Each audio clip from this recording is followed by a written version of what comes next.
अभी तक हमने आपको रिपोर्ट दी कि कांग्रेस के कई सारे राज्यों में बड़े बदलाव होने वाले हैं, जिसमें पंजाब, उत्तराखंड, राजस्थान, गुजरात, बिहार, ये सब प्रदेश शामिल हैं। लेकिन कल एक कांग्रेस पार्टी के वरिष्ठ नेता ने, उनका नाम मैं नहीं बताऊंगा, कुछ पत्रकारों से मुलाकात की और कई सारे उन्होंने बड़े संकेत दिए। उन्होंने कहा कि 19 जुलाई से जो पार्लियामेंट का मानसून सत्र शुरू हो रहा है, इसके बाद एक कांग्रेस वर्किंग कमेटी की बैठक बुलाई जाएगी, जिसमें कांग्रेस के नए अध्यक्ष के लिए चुनाव की जो प्रक्रिया है, उसकी जो तारीख है, मेंबरशिप है, वो सब फाइनल कर दी जाएगी। और मानसून सत्र के बाद कांग्रेस पार्टी के पास एक फुल टाइम प्रेसिडेंट होगा, जो कि पिछले 2 साल से नहीं है।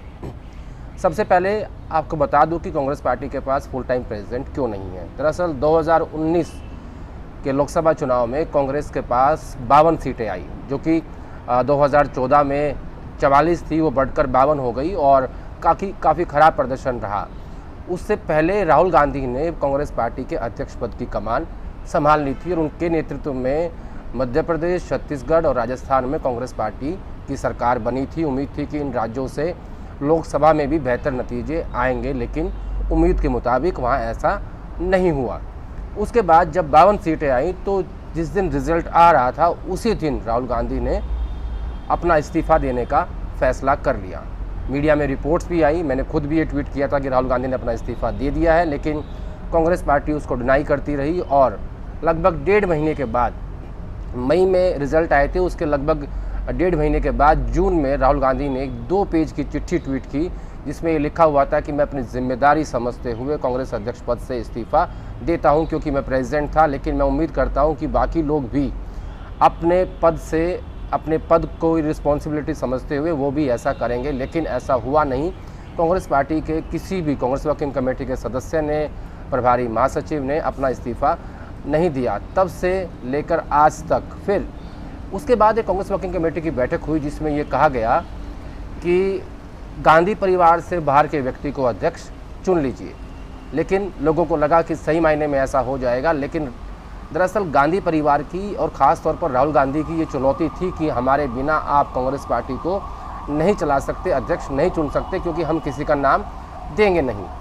तो उसके बाद से लेके अब तक कांग्रेस पार्टी के पास फुल टाइम प्रेसिडेंट नहीं है। राहुल गांधी के इस्तीफे के बाद जो कांग्रेस वर्किंग कमेटी की बैठक हुई थी, उसमें सोनिया गांधी को इंटरिम प्रेसिडेंट चुन लिया गया था।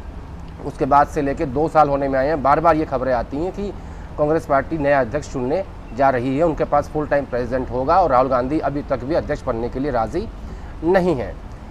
अब इन सब खबरों के बीच में कल जब कांग्रेस पार्टी के एक वरिष्ठ नेता ने 3 से 4 पत्रकारों को ये ब्रीफ किया कि मानसून सेशन के बाद कांग्रेस वर्किंग कमेटी की बैठक बुला के हम तारीख तय कर देंगे और कांग्रेस पार्टी के पास जल्द ही एक full time president Congress party को मिलने वाला है। दरअसल उस नेता ने 4 बातें कही। एक तो कही कि कांग्रेस पार्टी को फुल टाइम प्रेसिडेंट मिल जाएगा। दूसरा कहा कि संगठन में बड़े बदलाव होने वाले हैं, बड़े बदलाव के संकेत दिए। एक अंग्रेजी का शब्द इस्तेमाल किया कि ड्रास्टिक चेंजेस होंगे।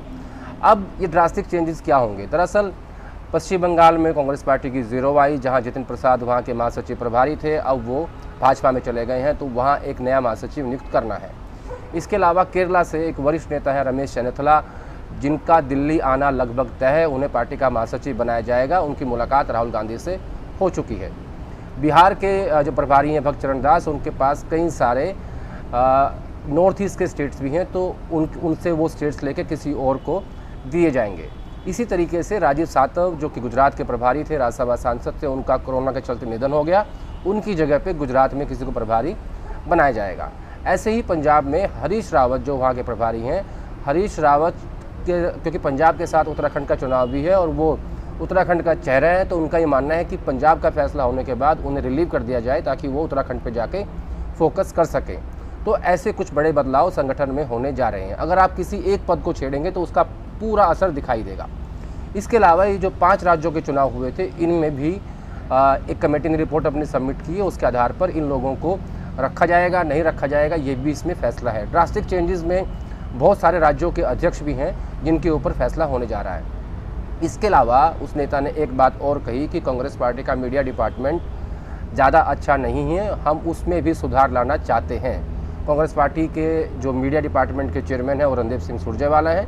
तो अब देखना ये होगा कि क्या सही मायने में उनकी टीम की तरफ इशारा है या उनकी तरफ इशारा है, ये अगर रिशफल होगा तो उसके बाद ही समझ में आएगा। अब चौथी बात उन्होंने कहा कि जो लोकसभा के नेता हैं अधीर रंजन चौधरी, उनके ऊपर ना ही मैं इस बात को डिनाई कर रहा हूं कि उनको हटाया जाएगा और ना ही मैं इसको स्वीकार कर रहा हूं, लेकिन सही समय पर सही कदम उठाया जाएगा। दरअसल अधीर रंजन चौधरी पश्चिम बंगाल के अध्यक्ष भी हैं, लोकसभा के नेता भी हैं और पश्चिम बंगाल में कांग्रेस पार्टी की 0 सीट आई है विधानसभा चुनाव में। तो संभावना इस बात की है कि उनको लोकसभा के नेता के पद से हटा दिया जाए और पश्चिम बंगाल के जो कांग्रेस के नेता हैं उनकी भी ये डिमांड है कि अध्यक्ष पद से भी उनको हटाया जाए, क्योंकि किसी न किसी की रिस्पॉन्सिबिलिटी, अकाउंटेबिलिटी सेट करने की आवश्यकता है। तो इन 4 खबरों के बीच में एक बड़ी खबर ये है, जिसमें अभी थोड़ी देर पहले कमलनाथ ने कांग्रेस अध्यक्ष सोनिया गांधी से मुलाकात की है, सुशील कुमार शिंदे को दिल्ली बुला लिया गया है। तो बहुत सारी डेवलपमेंट्स के बीच में और पंजाब को लेकर चर्चा है कि नवजोत सिंह सिद्धू वहाँ के अध्यक्ष बनने जा रहे हैं। तो ये सब जिस ड्रास्टिक शब्द का इस्तेमाल किया था कि संगठन में बड़े बदलाव होने वाले हैं, ये सब उसी का हिस्सा है। एक एक करके डेवलपमेंट्स हो रहे हैं, लेकिन बड़ा सवाल ये है कि अध्यक्ष पद को लेकर अभी भी राहुल गांधी राज़ी नहीं है। और एक आखिरी बात, अगर नवजोत सिंह सिद्धू पंजाब के अध्यक्ष बन जाते हैं तो प्रियंका गांधी कांग्रेस के नेता और कार्यकर्ताओं में ये संदेश देने में कामयाब हो जाएंगी कि वो जिसके साथ खड़ी होती हैं, जिससे वादा करती हैं, उसको पूरा करती हैं। तो हो सकता है इसके दूरगामी परिणाम राहुल गांधी और प्रियंका गांधी लीडरशिप को लेकर हो सकते हैं। लेकिन कार्यकर्ता और नेताओं के बीच ये संदेश जरूर चला जाएगा कि हमें राहुल गांधी के पास ना जाकर प्रियंका गांधी के पास जाना चाहिए, क्योंकि जिसके साथ खड़ी होती हैं उसको अध्यक्ष बनवा लेती हैं, जिसका उदाहरण नवजोत सिंह सिद्धू है। तो अब इंतज़ार कीजिए कि कैसे और कब संगठन में बड़े बदलाव होते हैं, किनको एडजस्ट किया जाता है और किनकी छुट्टी की जाती है।